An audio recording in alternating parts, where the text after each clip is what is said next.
Forward. Okay, excellent. So welcome everyone.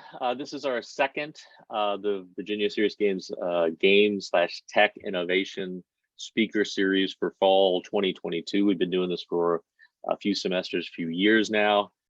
We try to get folks from game industry, from ancillary tech, anything innovative that we might find is interesting. And the goal is to do it live as a lunchtime thing so people can tune in and ask questions, but also record it because we know not everybody can be here because of classes, etc. Today we have a very interesting topic. We have a great guest, Stephen Chung, who is going to talk to us about the legal and tax consequences of using real money in virtual online worlds. And these days there are a lot of types of currencies in the digital space, but there's always real world money behind most of them. So there's a lot of different things that I'm sure are going to come up great and learn some stuff in this talk. Stephen, do you want to go ahead and introduce yourself and then just start the talk, and then I will shut off my mic and my camera. But if you have any questions or if you need anything, just yell. I'll be monitoring chat. If people want to put questions in chat, we'll hold them until you're ready for them. But it's your show, and thank you so much for coming out and informing us. Okay, well, good morning or good afternoon, I think, to most of you who are on the East Coast. My name is Stephen Chung, and I'm a tax attorney in Los Angeles. And today, like I said, I'm going to talk about some of the issues, that legal and tax issues that come up when game developers decide to integrate real money into their virtual currencies. I kind of got started on this because while I was in my master's in tax program, I had a choice: either take a class on advanced partnership taxes, which is about as fun as it sounds, but they gave me an option to do an elective on independent study. And then I was looking at a blog post one time, some tax professional blog post, and there was a conversation about whether if someone makes money off of World of Warcraft coins, whether they have to report it to the IRS. And I was like, okay, this sounds more like fun rather than learning about whether partnership distributions are taxable. And like I said, fun as it sounds. So basically, I did some research, got to look at a lot of different games, and a lot of different types of online games where they tried to monetize in different ways. And two of them, which I'll describe more closely as case studies, kind of intrigued me because their currencies could actually be converted not only from real money to their virtual currencies, but also back to real money. So that kind of creates some interesting tax and also some other legal issues I'm going to describe shortly. Okay, so let's see. So today, just what I'm going to talk about, just here's an overview of what we're going to discuss. I'm going to talk about the three main types of currencies that are in most MMORPGs and virtual worlds. They're the closed currencies, one-way convertible currencies, and two-way convertible currencies. And then we'll sort of discuss the pros and cons of each from a monetization perspective. And then Stephen, yeah. You want to go ahead and share your screen? Oh, that's right. It's fine. I wasn't sure if you were just setting up the scene or you were, going over the slides, but I just wanted to make sure so we didn't get lost out. So yeah, there you go. Perfect. Okay, sorry about that. Okay, Now so that there's it's coming up right now, there. and we can still see you. So yeah, there you go. Perfect. This is what we're talking about. Awesome. I'll let you go again. Okay, so all right, so we're going to look at the potential legal consequences of using two-way convertible currencies in games. There's going to be property rights issues, issues involving money laundering and other financial crimes, the potential for government scrutiny, people using the game to promote frauds or scams, and then lastly, some of the tax issues that might come up for the players. Okay, next slide is. Okay, so let's kind of look at the three types of virtual currencies, the closed and then the one-way and the two-way convertible currencies. So the closed currency is basically, it's just the currency cannot be converted, at least through the game, one way or another. So basically, you look at your typical game like Super Mario Brothers, Monopoly, Legend of Zelda. I mean, the games are pretty much only in the system. You cannot convert it back to real money. Now, people sometimes like games like World of Warcraft or other MMORPGs with these economies. yes, you can make money, but this is done indirectly, usually through someone playing with your account and getting the money for you. So you can it's kind of convertible that way, but it's more of an indirect way, but not directly. From the developer's perspective, these are generally easier to manage because since no real money is actually integrated into the system, the developers can control the game economy. What I mean by that is generally what happens is that when real money gets into the system, sometimes it might alter the value of certain virtual goods, usually depending on the scarcity or whether it's a hot item that somebody wants. If everyone's buying it, let's just say if everyone's easily able to buy a certain powerful sword, then that's going to pretty much make the game easier because everyone has a sword. So there's a kind of a weight, and then so developers have to somehow manage the system or the economy. But generally, in these closed currencies, they're generally easy to manage because they don't have that problem. Okay, so generally, because of that, monetization for these type of games with these currencies, it's just an upfront payment, meaning you go to Best Buy or Walmart, you pay $60, $70 for the game, and that's usually it. Or you have a subscription-based model, you pay $50 a month or $30 a month. That's at least that's what I remember paying. And occasionally there's like a patch upgrade every once in a while, or every so often there's an actual sequel or there's like a major upgrade to the gaming system. Okay. The problem with closed currencies is, I think one of the main ones is the grind problem.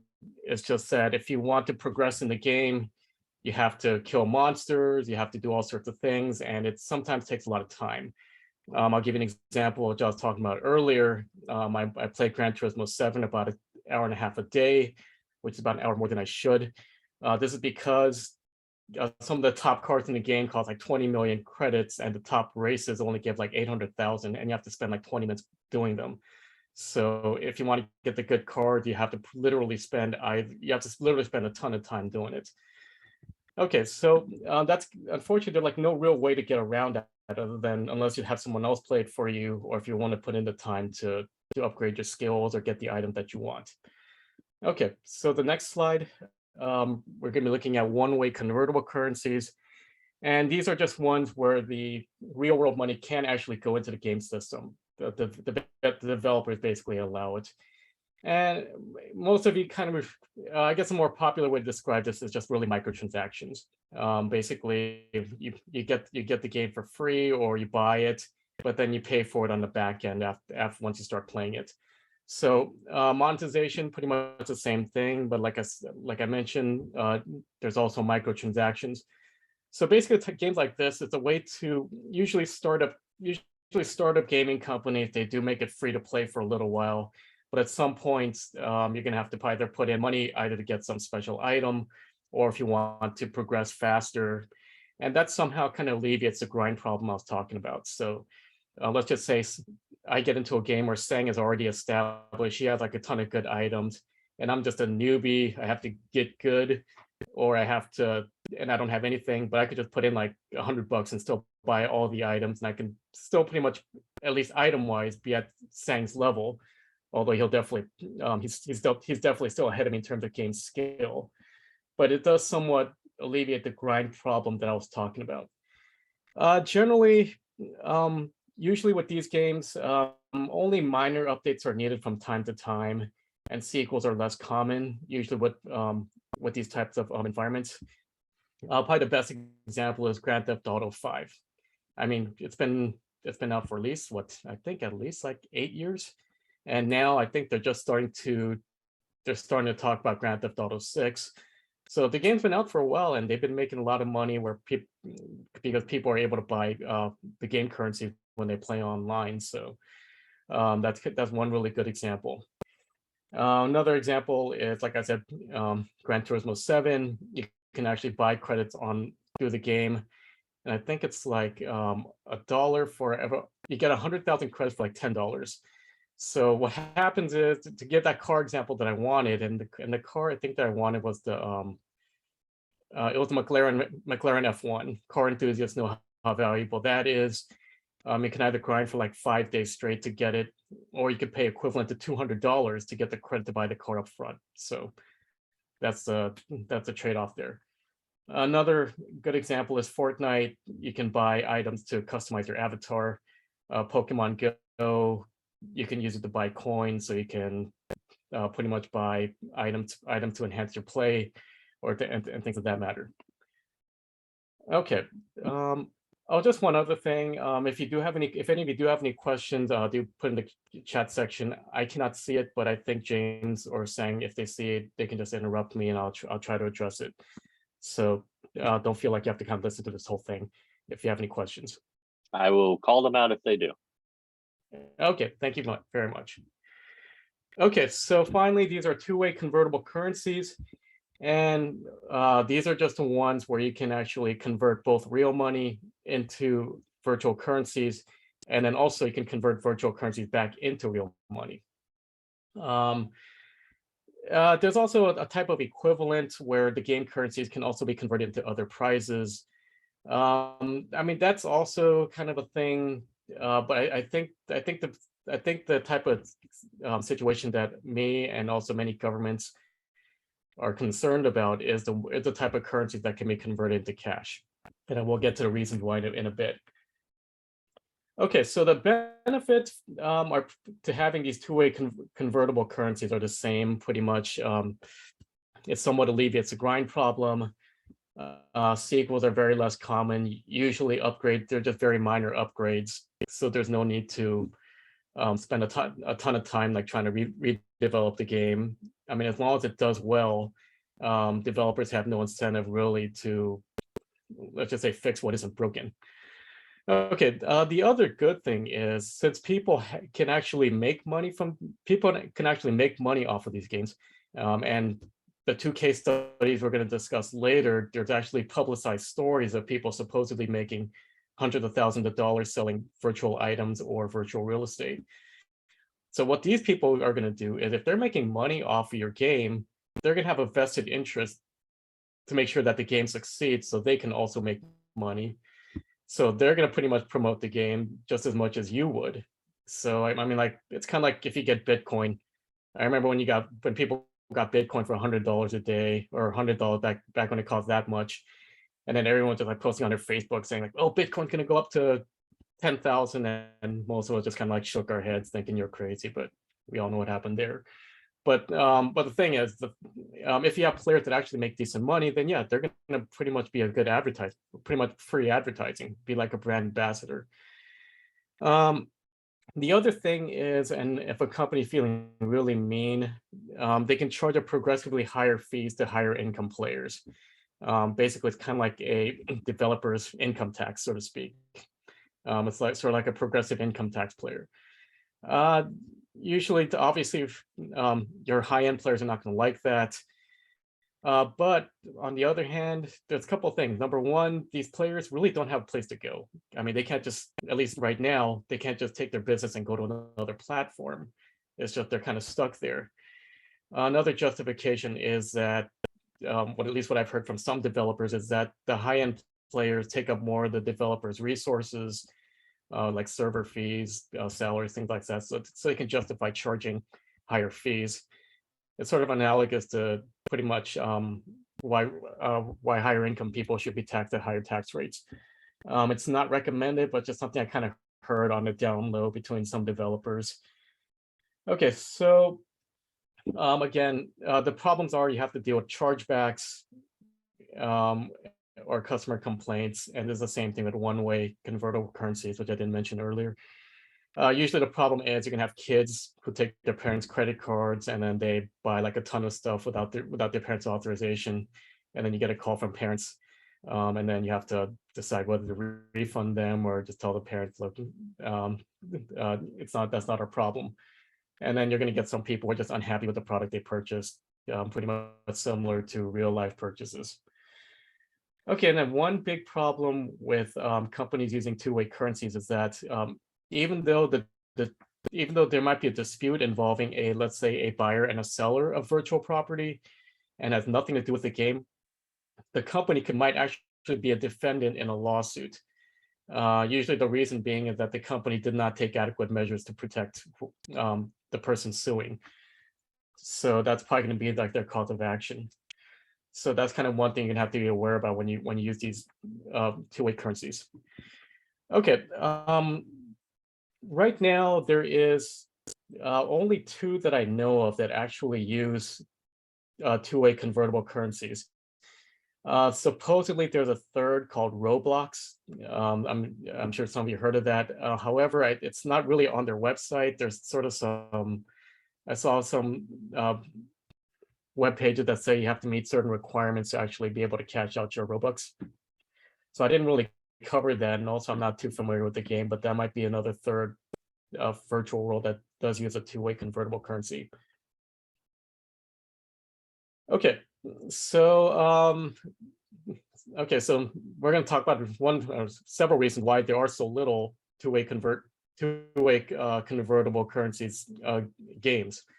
Because if people can actually make money, it just creates kind of all sorts of problems. So what we're going to do is just kind of go over 5 of the basic ones. There are actually a lot more, but just some of the more common ones that I've heard about when I was doing my research. So, okay, so let's first start with property rights to virtual items. I guess the simple way to put it is if I convert $1,000 and put it into a game, I can make a claim that the $1,000 is actually mine because that's actually my money and I'd want it back. The developer might say, no, once you put your money into the game, it's no longer yours. You just simply have a right to use our currency. So that's going to be a debate. Now, business-wise, it's probably not a good idea to do that on a mass scale. I mean, you want to make your players happy. If they lose a ton of money for what they think is a bad reason, they're just gonna leave. They're gonna complain on Reddit or social media, and it's gonna create a PR stink. So normally you don't want to do that. But yeah, there might be some situations where developers might have to call in their lawyers and say, hey, no, this is not your money. You just have a license to use it. And then the money you put in is just more like a fee to play the game. One common situation where this might arise is, like, let's just say there was one player that pretty much caused damages to other players and they need to be compensated.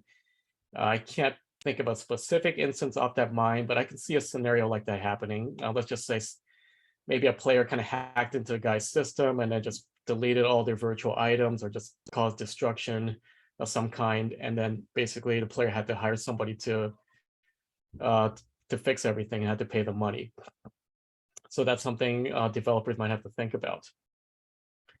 So the other thing that might be more common is that let's just say a player plays for a while, they get bored, they put in like $20, they spend like $5 of it, and then they get bored, and they either forgot to pull in the remaining $15, or they cannot pull it out because there's like a minimum that you have to have before you can withdraw it.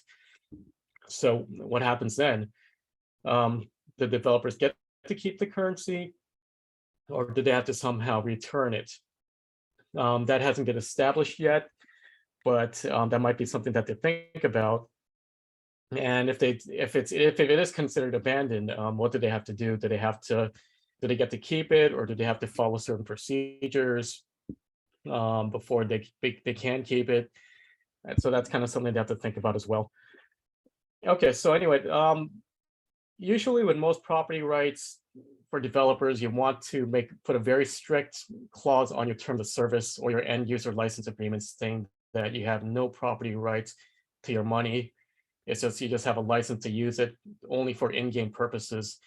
And definitely you want to make sure you want to limit the use of virtual cash to be used for real world transactions. I mean, it might happen behind the scenes, but at least you want to, at least for the developers, if you want to cover yourselves, you want to put those restrictions on the terms of service, so you won't have any issues.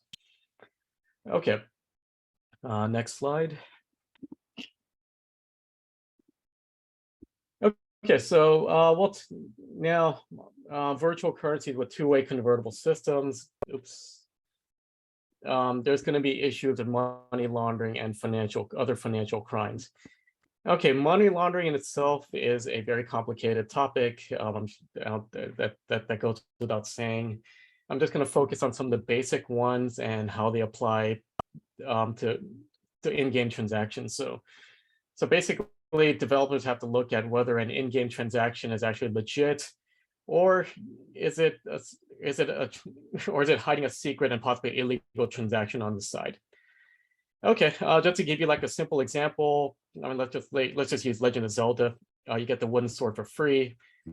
It does nothing. It's pretty much useless, and you want to get the white sword or the magical sword so you can have an easier time killing enemies.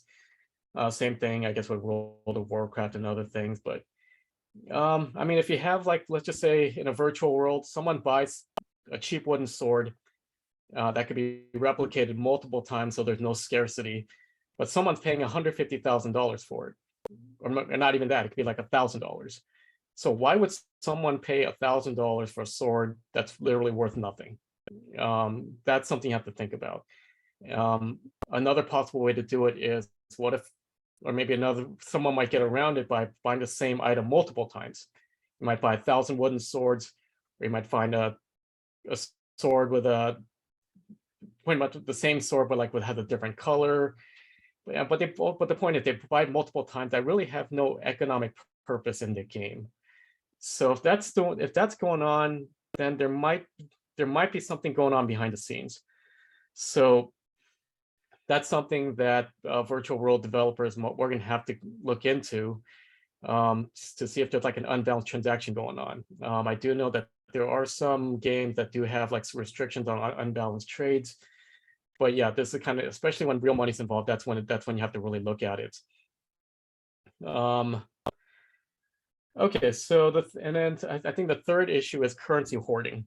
Let's just say that someone makes a lot of money in the virtual world. They're probably making about, let's just say, $2,000 a month, or equivalent in pounds or euros. And you sort of have an idea that this person does it full time, unless you have like a bot running the program that automates everything. Why would this guy keep this money in the game? I mean, he's not spending it; he's just kind of hoarding it there, and then at some point he's going to cash it out. So why is he doing that? And one reason might be so you won't have to report that as income taxes to the U.S. government. So that's something you might need to look into. It's kind of, for developers, it's kind of hard to tell what's really going on there, but you might have to question some of the players that actually do this, and then maybe take notes. So, but ultimately, usually what most game developers do to combat money laundering is they generally restrict the amount of money that can be transferred between players, or the amount that gets cashed out. That's generally the thing that they most commonly do. But there might be other ways that they may have some algorithm that detect things like this. But yeah, this is kind of what you have to look for. Okay. And then of course this leads to government scrutiny. Now, the IRS, in light of the popularity of cryptocurrencies in the last couple of years, the IRS has been looking at not just cryptocurrencies, but also virtual currencies in virtual worlds, to see if they are being used to facilitate real world transactions, or if they've been used to evade taxes or hide money that can be taxable. Some of these people might have to register as a money servicing business with FinCEN. FinCEN stands for Financial Crimes Enforcement Network in the US. And there might be similar agencies in other parts of the world. Wish I knew what they were, but they may have to register. Usually, if you do register with money serving businesses, I won't get into detail, but you do have to report certain transactions to the IRS, or you have to report certain suspicious transactions. Generally, the most common suspicious transaction is if someone withdraws $9,000 multiple times. This is because or $9,999 multiple times. This is because if you withdraw more than $10,000, the bank has to report that transaction to the IRS. And what some people try to do is they just uh, withdraw a small amount at a time, supposedly thinking they can get away. Unfortunately, that is illegal. It is called structuring. And if the bank suspects this, they're going to file what they call a suspicious activity report. So that's something they're going to have to be required to do if they're considered a money servicing business. And then certain virtual worlds, particularly if they're based in the US, they may have to report income to the IRS in the form of Form 1099. And there is one virtual world that actually does do that, and we'll get to that later. But let's just say that you don't have to do it, and you have lawyers or former government officials, or even the agencies themselves telling you that, okay, you don't have to do all of this. Even if you do have that assurance, it's only a matter of time, especially if the game gets very popular, there's a lot of money exchanging hands. It's going to be eventually someone from the U.S. government, the FBI, Interpol, I guess, or even MI6, any of the government enforcement agencies. They're going to give you a call asking about a certain transaction, a certain avatar, and they might start snooping around asking how your game is being monitored. So that's something you're going to have to be mindful for, and in some cases you might have to hire an attorney to make sure that you're answering everything correctly. And for some people, it's just not worth the hassle. So, but that's something you have to think about. Okay. Okay, frauds and scams. Okay, well, anyone surprised that in a virtual world there's gonna be con artists there? So you have to definitely be mindful of that. Okay, I played Second Life a couple years ago when I was doing my research, and one of the things I saw was that there were these virtual banks there. They're offering 35% interest rates, and I was like, "What the heck?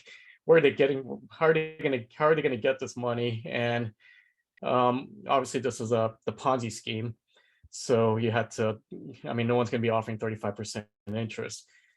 Um, so you have to be mindful of that. There's gonna be people out there that's gonna be offering some sort of unrealistically high rate of returns.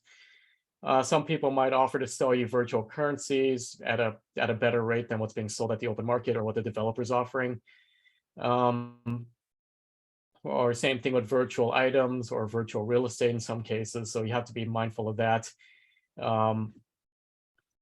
But the problem for developers is, okay, I mean, there's these obvious frauds and scams here, and then if that's the case, usually you can just reverse the transaction by, I guess, pressing a couple of buttons. So on their end, it's not that hard. The hard part is just investigating whether a transaction is actually fraud, as opposed to a customer not being happy with the virtual item that they purchased or the virtual real estate that they purchased. Usually, developers don't want to intervene in a situation where the buyer in the case of buyer's remorse. The problem there is just like if what's going to happen is if you keep doing that, then the seller might be disappointed and they might stop doing business or maybe move elsewhere if they're the competing platform, and so the developers will lose money. This is especially the case if the virtual transaction, or I'm sorry, the virtual seller makes a lot of money and makes a lot of transactions, in which the developer gets a transaction fee for every purchase. So you kind of don't want to bite. They don't want to bite the hand that feeds them. So they have to kind of be in a situation where they have to be a mediator, but at the same time make the consumer happy, make both sides happy, and then make sure that the whales putting in the most money also stay with them. Okay. All right, and then finally, I think we'll just go with taxes. Okay, I'm going to go with just basically U.S. taxes. I know there's one. Some virtual worlds are not based in U.S., so they may not be subject to U.S. tax law. But we're just going to focus on U.S. now. Usually, U.S. has income tax treaties with other countries. Also, I think for the most part, income tax rules are fairly similar, except for minor details. So I'll try to use general tax principles, which could apply to maybe some other countries as well. Okay, so for closed currencies and one-way currencies, the taxable event occurs when the currency is usually indirectly converted into real world cash because it cannot be directly done. So let's just say we have a situation where someone offers to give me 10,000 pieces of gold for $10. I meet this, I give them the $10 through Zelle or Venmo, and Zelle or Venmo, and he transferred me the 10,000 gold to the game. Then as soon as I get as soon as he gets that $10 payment, that's when it becomes taxable income. So it's fairly straightforward there. Fairly easy to report. Although usually people doing this are probably not gonna report it unless they get like a 1099 from a Venmo or Zelle, which they might do in the near future. Okay, but the controversial case is the two-way convertible currencies, where the virtual currencies can be converted into real-world currencies, usually instantaneously. The IRS, they kind of remained silent about this until 2014. That's when they released a notice. It's not really a formal regulation. It's not law. It's just their interpretation of existing law as to how it applies to virtual currencies or virtual property. So in a nutshell, virtual currencies are treated like property. What that means is if you purchase let's just say if you purchase $10,000 worth or 10,000 gold for $10,000, then your cost basis in that gold is 10,000. And then if you sell that 10,000 gold for $15,000, then you're going to have a $5,000 gain. So you have to pay income taxes on that $5,000. Now, the other thing is when it's also treated as property, and when you do have a capital gain or a loss, depending on how much you sell it for, in most cases it's going to be a capital loss or a capital gain, unless you're in the business selling virtual items full time. That means it'll be treated as ordinary income, which is usually taxed at a higher tax rate, and sometimes with 15% self-employment tax. So that's the way the IRS rules on it for now.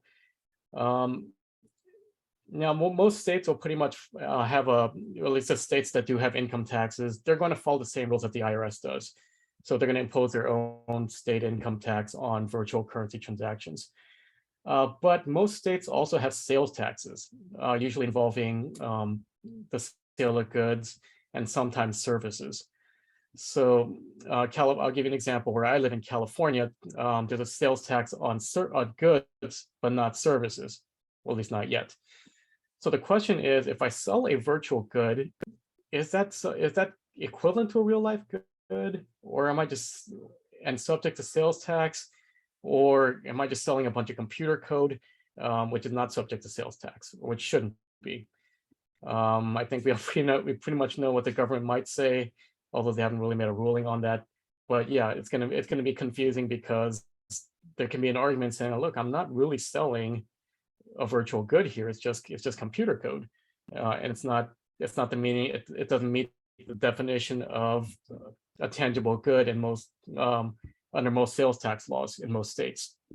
Okay, so that's gonna have to be an issue. It's not really an issue for the developers, but it's something you might want to tell your users, particularly those who do high-end sales on your platform, that they might have sales tax issues.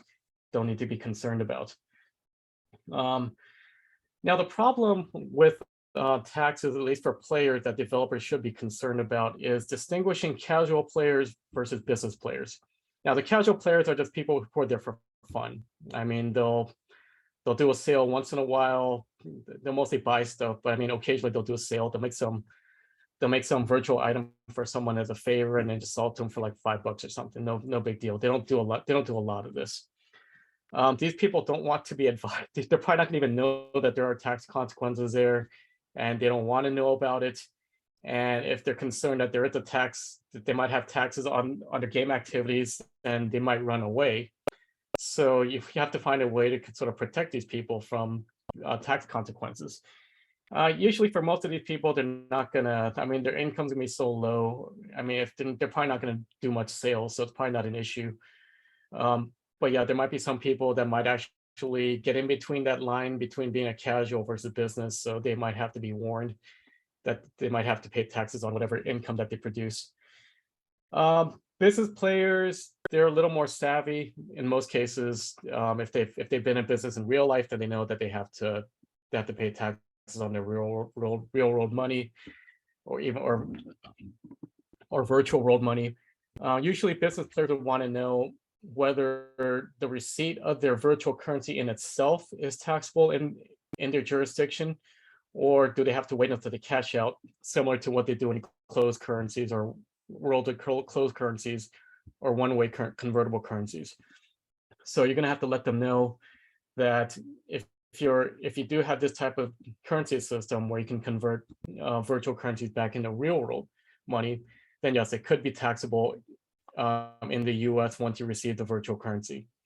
I mean, they may have deductions that can offset the income. So if they, the only thing is you can, there's really in virtual worlds, there's really not a lot of cost of goods sold because you're not always purchasing products. I mean, you can, but it might not be as common because you might be able to create it on your own. I think the main cost of goods is if you hire someone to do the artistic work, like create a design for the virtual world. So that might be like a cost that they could deduct. So that's something they may want to consider as well. Okay, so but I'll get to like I mean, if you have if any of the listeners have a way to distinguish casual players versus business players, I'll feel free to leave a comment on the chat section, or later you can email me. I do have one solution that I'll discuss later, but yeah, I think that's like one of the things that developers need to be able to understand in order to make the experience fun for everyone. I mean, those who play for fun versus those who play for money, or both. And okay, and as I mentioned before, the tax authorities may require the developers to issue 1099s. It's really going to be on them because the developers can easily track the transactions. They'll know which players are making money and how much. So it's very easy to actually determine their in-game income. So they're probably going to leave it to them, and we'll get to one such case later. Okay. Okay, so now I'm going to give two case studies on virtual worlds with two-way currencies. These two worlds, Entropia Universe and Second Life, they've been around for many years, and they're still around today, which actually means I guess their business model must be doing okay because they're still around. Okay, so the first is Entropia Universe, and this game has more of a sci-fi setting, and it's sort of a game where you can actually go out in space and fight aliens and things like that, or you can stay on a planet and set up your business in the game. There have been cases where people sold virtual real estate for tens of thousands of dollars, or for Swedish kroners or euros. Okay, but Entropia Universe is created by MindOrc. It's a company based in Sweden, and their virtual currency has a fixed value. So $1 is equal to 10 PEDs, and so basically there's no fluctuation in value. So if you put in $10, you'll get 10 PEDs. But for withdrawal, well, same thing with withdrawals. You can withdraw 10 PEDs for $1, except there is a 1% fee for withdrawals, and I think there is a minimum you have to withdraw in order to get the money back. Okay, so the PEDs are used to purchase items in the game, such as property, clothing, weapons, and equipment. So you can pretty much use it in game. It's theoretically possible people can use PEDs to buy real world items, although it's not really publicized. I haven't really seen any websites that accept PEDs as currencies. I mean, they might accept Bitcoin, Ethereum, but not PEDs. So it's not a common virtual currencies for real businesses. Or okay, and then finally, the players can't start the business. are allowed to actually start a business in the game, so they can actually manufacture equipment and items or provide services in the game in exchange for money. The game developers actually allow this. Um, so so basically, developers are allowing its players to make money in the game, and and that actually makes sense because if they do, the players make money, and then also the developers make money themselves. Okay, so the one issue is currency withdrawals. I looked at MindArc's terms of services when it comes to currency withdrawals. Each currency withdrawals are manually reviewed to make sure, I guess, for security purposes, and also because of chargebacks. Their concern is that if the withdrawal is given too soon, then these people can contact their credit card companies and request a chargeback. So and then the credit cards usually will honor the chargeback request, and then MindArc will lose money and possibly have to deal with a fee. So their reasoning is that after 50 days, the risks of chargebacks are minimal, so they have to wait until then. And also gives them time to review the transaction and make sure it's not like a money laundering or some fraudulent transaction. So I find this kind of unusual or interesting because if it takes this long to actually get the money back, then for tax purposes, I mean, do they actually realize income when they actually get the money, or is it actually when it cashes out? Because they have to go through all of these procedures. So it's not like you just get it whenever you want. It's just it has to be cleared through the developers first. So I think that's something. I mean, if I had a tax case involving Entropia Universe, this is probably the first thing that I'd argue with the IRS. So, or at least, or with whatever government agency. So that's anyway. This game has been around since 2006, at least. I think it was around in 2003 because it was around when I did my research article. So this one, so it looks like again the business model is still doing very well. Okay, the next one is Second Life, and okay, I have mixed feelings about this game. I think you just want to, if you want to try it, try it. It's not for everyone. Some people find it amusing, some people be bored, and some people be like, "What the heck?" So for me, it's just like a little bit of all of them. So it's pretty much a virtual world where anything goes. You can be your true self. You can dress your avatars in whatever crazy way you want. I'll leave it at that. Second Life is developed by Lindum Lab, which is based in San Francisco, California. Its in-game currency is called Linden dollars and has a fluctuating exchange rate. So basically, you can buy it at a certain price and then sell it for a different price. So you may actually end up losing money or making money just on the exchange alone. But from what I've seen, the exchange value is fairly steady, so you're probably not going to make a ton of money out of from the currency exchanges. Okay, so here it's a little different than Entropia Universe because the currency is bought through other players through the Lindex exchange. So it's not really a centralized system. You don't go through the developers. Okay, I forgot to put in. Okay, so transaction can be instantaneous, but it could also result in a slow transaction. You might have to wait a while before you get your money. So now to put it simply, if you sell your currency below market rate, chances are you'll find a quick buyer and get it immediately. But if you're going to sell it above market rate, then you're going to have to bet that at some point it's going to go above market rate, and then someone will buy it then, or someone might want the currency now and willing to pay the premium. So it's kind of a give and take there. So now the interesting thing about that is, of course, there's the potential to get money instantaneously. Okay, and like Entropia Universe, the developers allow players to start business in the game. You can purchase virtual land, virtual items, and things like that. So people can actually make money. Okay, and then the thing about U.S. tax requirements, and now Second Life, they are actually abiding by U.S. tax rules. I think this is because a lot of papers have been written about it, including my own, and the IRS did get wind of this. It's been cited on several IRS reports. So finally, I think Second Life just said, or Linden Lab just said, all right, we're just gonna fill out the form. So U.S. residents, if they do start a business or make a certain amount of money, they have to complete a Form W-9, where they have to put in their names and their social security numbers or their employer ID numbers, depending on how it wants to be reported.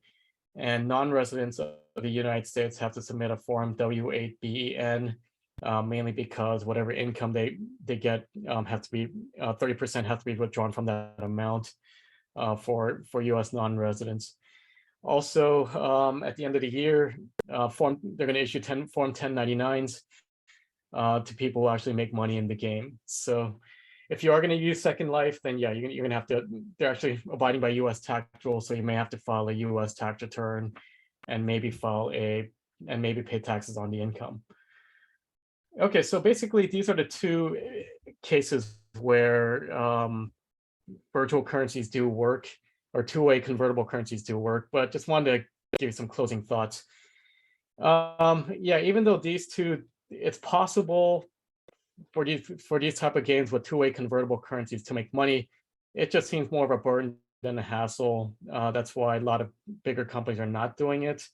I mean, they might try to implement it. I think it's probably better for maybe startup companies to try, but you don't see like Activision, UBI, Capcom, Konami, Nintendo. You don't see them doing. You don't see them doing something similar. I mean, they're just pretty much resorting to microtransactions. Okay, so I mean, but if you want to try it, I mean, it's probably best to first you should probably do a couple of things. I'd probably suggest having an algorithm in place that can quickly detect obvious money laundering transactions for review, and they should probably have some sort of waiting period before they can actually cash out, so they can actually be reviewed. The game should probably be released in test markets first, preferably in markets that have either favorable or predictable laws and regulations concerning virtual currencies, particularly when it involves tax rules. And then, like I said, have strict rules for even waiting times for virtual currency withdrawals. And finally, there should be a way to distinguish casual players versus business players. I think personally, the people who want to make money, I think the simplest way to do this, if people want to make money in the game, should have a business license. So the thing is, the people who have business licenses, they should be able to, the developers should give them a lot of leeway on how they use their money. But casual players, I think those who don't want to be in business, they're gonna have to have a lot of restrictions. Number one, they can only exchange a certain amount of money per day, both in-game and withdrawals. They can only transact with certain people. So in other words, they should have a lot of limitations on what they could do with the virtual currencies. But business players who do want to make money, they fill out the correct form, then if they can be verified, they should be able to do a lot more things with their money so that they can actually conduct their businesses, and that way game companies can also make money through transaction fees, because that's how they pretty much make their money. Okay, well, looks like my time is up and I did go a little bit over, so thank you very much. And if you have any questions, my email is right over there and my phone number. I also write for AboveTheLaw.com. It's a legal blog, and my column appears every Wednesdays, and column just appeared this morning. So I sometimes write about virtual currencies, although most cases I write about taxes. So anyway, again, thank you very much for inviting me. Thanks for people listening. Feel free to give me a call if you have any questions, and look forward to hearing from you. If you have any questions, I'll stick around for another couple of minutes. Yep. Awesome. If you want to go ahead and I put your website in the chat so people will have that, and we can resend out the info on contact. But if you want to go ahead and take down your slide, we can go ahead and just have the whole thing be your face, and we'll talk a minute, and we'll see what kind of questions we have. So I think while we were talking, Jacob mentioned, you'd asked a question about Roblox and what they did, and he was positing on that as far as how that might work with developers versus with users. And as far as I know, as far as Roblox, and people can correct me if they know something I haven't heard of, but I'm pretty sure it's a one-way currency unless you're doing something indirect. Like, even if you're selling stuff in the game, it's really just Roblox to Roblox. There isn't really a cash out option that I'm aware of for users of the game. So And it sounds like a lot of what you're talking about, at least the majority of the big hassles right now are probably those few that are really looking at that two-way currency. Would that be correct? Yes, I mean there's some out there. Like I mentioned before, I mean you can sometimes cash out virtual currencies for like other items or other real world items. Yeah. But I mean those are generally limited to like I guess like certain I guess like usually figurines or some item that doesn't have like much of a real world value. I mean, in other words, you're Gotcha. not going to get like plane tickets or trips or Amazon gift certificates, that kind of thing. So I don't think most tax agencies are going to be concerned about that, Okay. and probably not I'll something monitor gamers are chat. going to want anyway. I'll I'm monitor sorry. chat for more questions, but I have some as well, so I'll go ahead and start. Um, so do you think, from any of the research you've done, do you think that we'll see more people venture into these areas that facilitate the two-way currencies, um, for whatever reason, or do you think that most developers will probably still play within those, contained, closed, or one-way currencies for various reasons? Because I mean, what we're seeing is we're seeing expansion, and questions related to this too. We're seeing expansions into the metaverse and the blockchain and all these other things that add elements to it. But based on what you've seen, do you think we'll see more people that will go down this route and need to really take into account a lot of these crazy things that you just pointed out? Okay, I think there's some room for games with two-way convertible currencies, although I don't see any big names doing it, but on Hmm. themselves. I think this will be more of something that startups will try to do to differentiate themselves among others.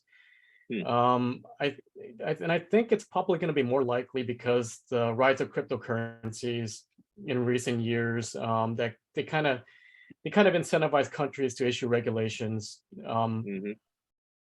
on this matter. So I think in a lot of cases, the cryptocurrency rules can also apply to in-game currencies that have this feature. So once this law gets developed, it might, and once game developers and their lawyers kind of get an idea of how it works, then it might incentivize game companies to actually try it. I think that was like one of the big problems because there really were no rules, so they didn't really know what to Hmm. do, and it just seemed like more of a hassle to do it. They don't want to have to deal with all of that, and also it's just that a lot. It's just there doesn't seem to be a market for it for like Right. third parties to create content where they can actually make money themselves.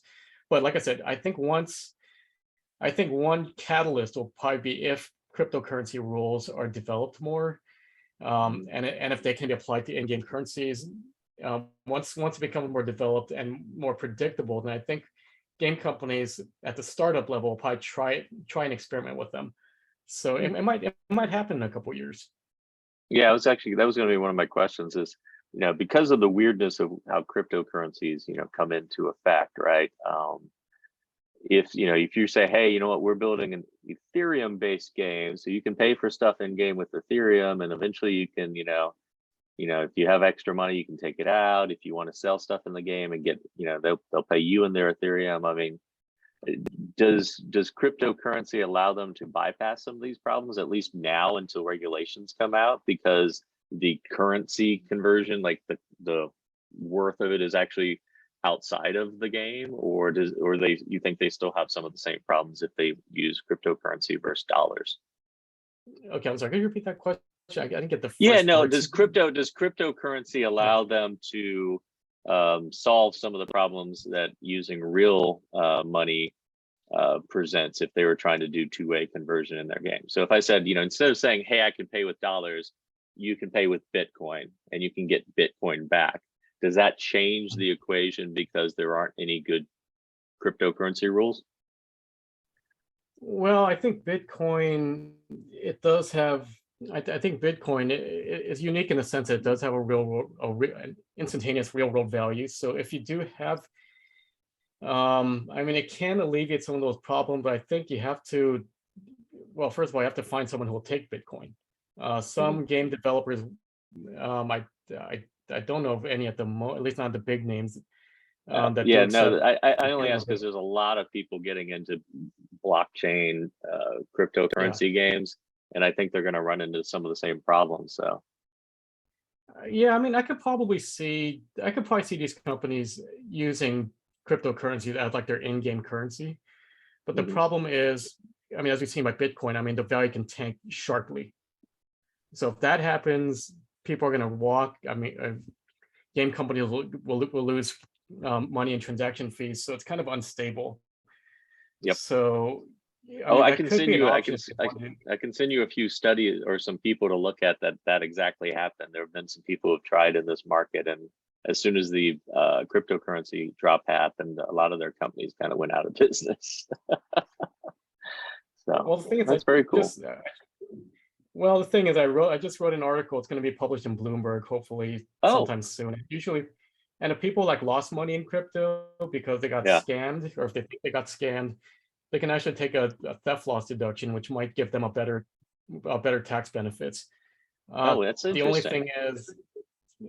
thing is, though, in some cases, the people involved might have to be indicted first criminally. So Oh, that might be, well, that's an optional requirement, but it might incentivize people to file criminal charges. But yeah, it's kind of so you have to kind of be mindful of the drop in values, or whether you're being subject to a rug pull. gotcha.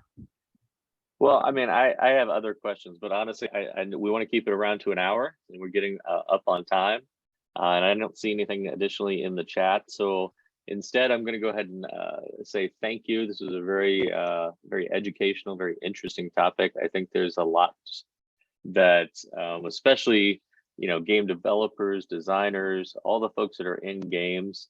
These are all things that at some point or level, regardless of what currency type they need to choose, they need to consider this. So thank you so much for coming by, Stephen, and we'll post a link, and that way if you want to host it too and talk about it, but and send us some of your stuff that you're doing, these articles, and we'll make sure our kids are reading them too, because it's fascinating.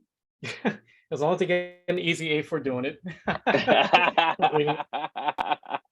If only. I've been there. Saying anything you want to add? It was great. Really appreciate it. Really educational, and then I learned a lot. Thank you very much. Awesome. Okay, well, thank you very much for having me. I appreciate it. Yeah, I think this between this and the metaverse and stuff, there's going to be so many different new things to think about.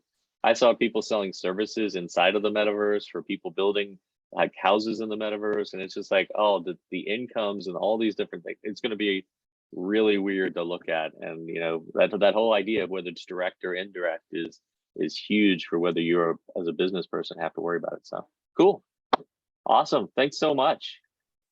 Okay, thank you again for having me.